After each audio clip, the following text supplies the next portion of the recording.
Chapter 9. There was a man of Benjamin whose name was Kish, the son of Abiel, the son of Zeror, the son of Bechorath, the son of Aphiah, a Benjamite, a mighty man of power. And he had a choice and handsome son, whose name was Saul. There was not a more handsome person than he among the children of Israel. From his shoulders upward he was taller than any of the people. Now the donkeys of Kish, Saul's father, were lost, and Kish said to his son Saul, "Please, take one of the servants with you, and arise. Go and look for the donkeys." So he passed through the mountains of Ephraim and through the land of Shalisha, but they did not find them. Then they passed through the land of Shealim, and they were not there. Then he passed through the land of the Benjamites, but they did not find them. When they had come to the land of Zuph, Saul said to his servant who was with him, "Come, let us return, lest my father cease caring about the donkeys and become worried about us." And he said to him, "Look now, there is in the city a man of God, and he is an honorable man. All that he says surely comes to pass. So let us go there. Perhaps he can show us the way that we should go."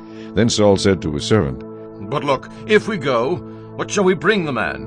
For the bread in our vessels is all gone, and there is no present to bring to the man of God. What do we have?"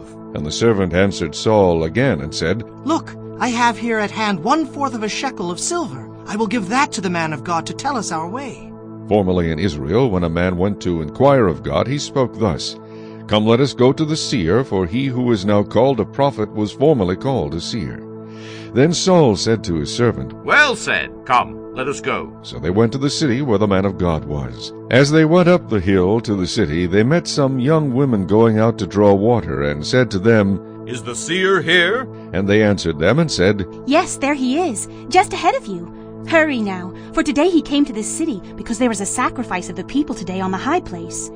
As soon as you come into the city, you will surely find him before he goes up to the high place to eat. For the people will not eat until he comes, because he must bless the sacrifice. Afterward, those who are invited will eat. Now therefore go up, for about this time you will find him."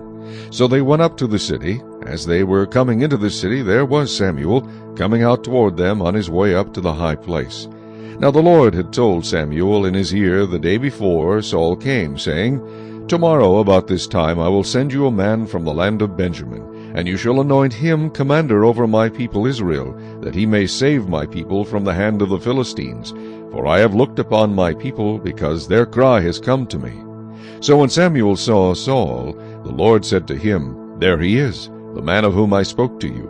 This one shall reign over my people."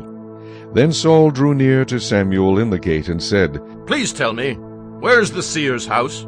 Samuel answered Saul and said, "I am the seer. Go up before me to the high place, for you shall eat with me today, and tomorrow I will let you go and will tell you all that is in your heart. But as for your donkeys that were lost 3 days ago, do not be anxious about them, for they have been found.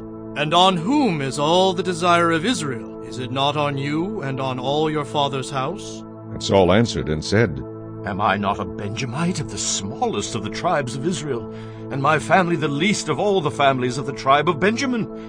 Why then do you speak like this to me?" Now Samuel took Saul and his servant and brought them into the hall, and had them sit in the place of honor among those who were invited. There were about 30 persons. And Samuel said to the cook, "Bring the portion which I gave you, of which I said to you, set it apart." So the cook took up the thigh with its upper part and set it before Saul. And Samuel said, "Here it is, what was kept back. It was set apart for you. Eat, for until this time it has been kept for you, since I said I invited the people." So Saul ate with Samuel that day. When they had come down from the high place into the city, Samuel spoke with Saul on the top of the house. They arose early, and it was about the dawning of the day that Samuel called to Saul on the top of the house, saying, "Get up, that I may send you on your way."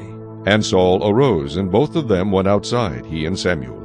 As they were going down to the outskirts of the city, Samuel said to Saul, "Tell the servant to go on ahead of us." And he went on. "But you stand here a while, that I may announce to you the word of God."